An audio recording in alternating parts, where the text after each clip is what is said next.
સચિનમાં ઝાડ કાપવાના ઝઘડામાં આધેડની ચપ્પુ મારી હત્યા કરાઈ। સચિન પોલીસે હત્યાના આરોપીને ગણતરીના કલાકોમાં ધરપકડ કરી। સચિન તળાવ ફળિયામાં રહેતા જગદીશભાઈ રાઠોડ ઉંમર 50 વર્ષનો 20 વર્ષનો દીકરો અભય તારીખ 9મીના સવારે અભય તેના બનેવી ઘરથી બાજુમાં આવેલું ઝાડ કાપવા માટે ગયા હતા। ઝાડ કાપીને ઘરે આવી જમવા બેઠા હતા ત્યારે બાજુમાં રહેતા સુરેશ રાઠોડ ઉંમર 21 વર્ષ આવ્યો અને તમે ઝાડ કાપો છો તો ઝાડ નીચે મારી બાઇક પડી છે, તેને નુકસાન થશે, કોણ આપશે તેમ કહી ઝઘડો કર્યો હતો।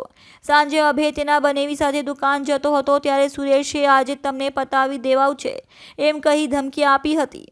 આ અંગે જગદીશભાઈ સમજાવવા જતાં સુરેશે ચપ્પુ કાઢીને છાતીના ભાગે ઘા મારી દેતા તે ત્યાં જ ફસડાઈ ગયા હતા। તેમને તાત્કાલિક સિવિલ હોસ્પિટલમાં લવાયા હતા, જો કે સારવાર મળે તે પહેલાં જ તેમનું મોત નીપજ્યું હતું। બનાવ અંગે સચિન પોલીસે હત્યાનો ગુનો નોંધી આરોપી સુરેશની ધરપકડ કરી હતી।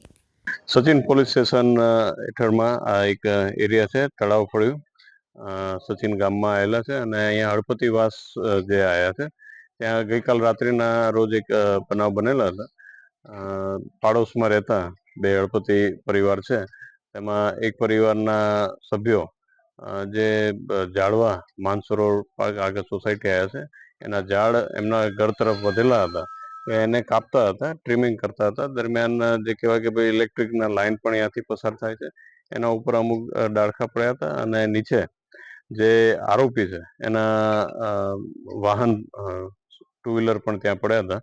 તો આ જે ઝાડવા પડતા હતા એના બાબતે બોલચાલ થયા કે ભાઈ આ વાહનને નુકસાન થશે તો પૈસા કોણ આપશે, તો એ બાબતે બે પરિવારને બોલાચાલી થઈ, જેમાં બાદમાં વધારે બોલચાલ થતા જે આરોપી છે એને પોતાના ઘરમાં રહેલા ચાકુ વડે જે મરણ જનાર છે ઉંમર 50 વર્ષના ગાંડિયાભાઈ જગદીશભાઈ રાઠોડ જાતે હળપતિ અને જે મારનાર છે લાલો ઉર્ફે એ પણ હળપતિ છે, બંને પાડોશી છે અને મરણ ઘા મારી દીધા એક છાતીના ભાગે અને જે 50 વર્ષની ઉંમરવાળા જે ગાંડિયાભાઈ હતા એના સ્થળ ઉપર મૃત્યુ પામેલા હતા।